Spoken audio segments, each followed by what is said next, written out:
Salam alaikum la famille, j'espère que tout le monde va bien.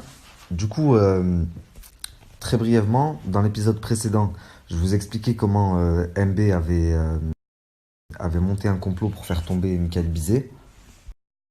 D'ailleurs, Madame CH, j'en ai parlé hier, qui est à l'origine de la création de Shona Evans, bah, m'avait confirmé l'envie de Magali. Enfin, elle avait une envie presque maladive de faire tomber ce Bizet.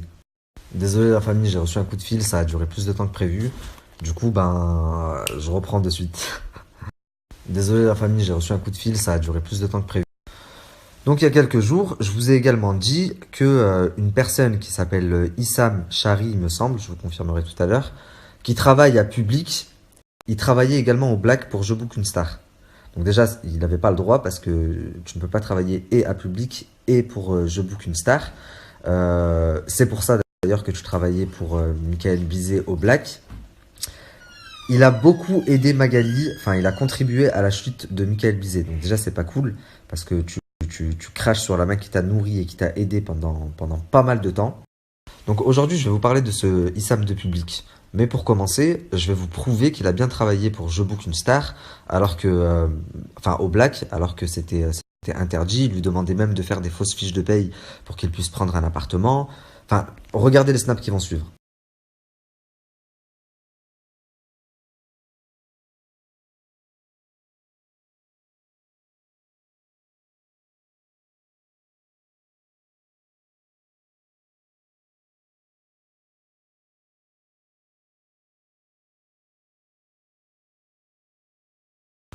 Donc, comme vous pouvez le constater, il travaillait chez Je Book une Star et en parallèle chez Public.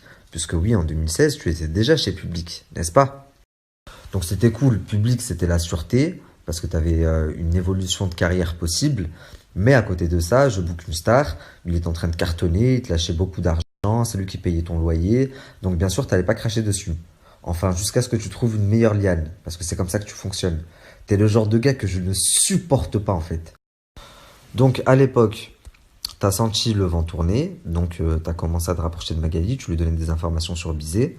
Sauf que voilà, quelqu'un qui agit comme ça, il ne change pas du tout au tout. Si tu l'as fait avec Bizet, tu peux aussi le faire avec Magali. En l'occurrence, j'ai une conversation de Magali et d'une personne qui s'appelle Fatima, qui était l'agent d'Aurélie d'Autremont et de Charisma. Elle s'est retrouvée entre mes mains, cette conversation. Pourquoi? Parce que toi, tu l'as envoyée à quelqu'un. J'espère que Magali regarde bien ma story. Donc regardez la conversation qui va suivre.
Donc là, je viens de mettre une embrouille entre Magali Berda et Fatima, qui était l'agent de Charisma et d'Aurélie à l'époque.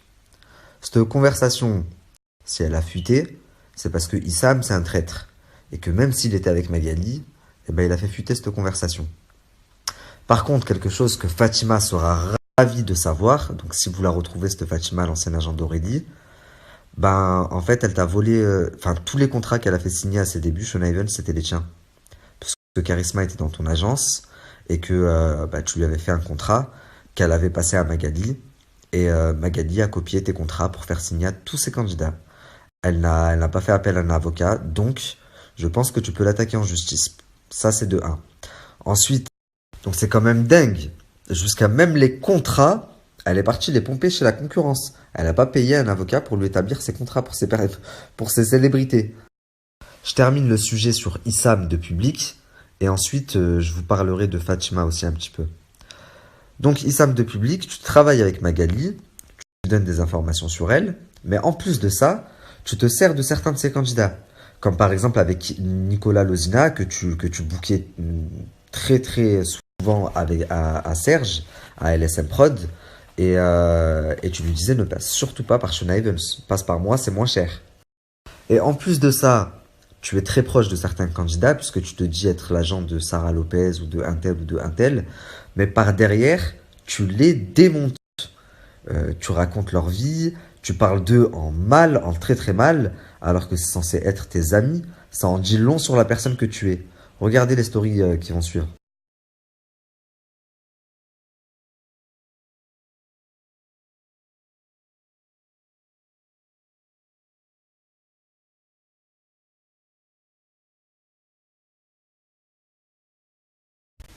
Alors, comment dire, je suis choqué. Je viens d'être déconnecté de mon Snap. Faut savoir que c'est la quatrième fois que ça m'arrive dans la semaine, je comprenais pas. À chaque fois, je changeais mon mot de passe parce que je me disais c'est bizarre, je suis déconnecté de mon Snap. Et bah là, en fait, quand j'ai voulu me reconnecter, ça m'a mis le message que je vous ai mis. Donc je comprends pas parce qu'il y a des gens qui se snapent à poil toute la journée. Il y a des gens qui snapent des trucs de fous, qui disent des trucs de fous. Et ben en fait, on les signale pas. Et moi, apparemment, donc j'ai violé les conditions générales de Snapchat. Ok. En tout cas, au final, je vais vraiment devoir arrêter les stories sur Snap, je pense. Ou en tout cas, certaines stories, je pourrais pas les faire sur Snapchat. Là, en l'occurrence, je pense que je terminerai demain, mais je vais terminer sur Instagram. Donc, je vais vous mettre l'Instagram, mais ajoutez-moi tous sur Instagram, je suis choqué encore. Putain.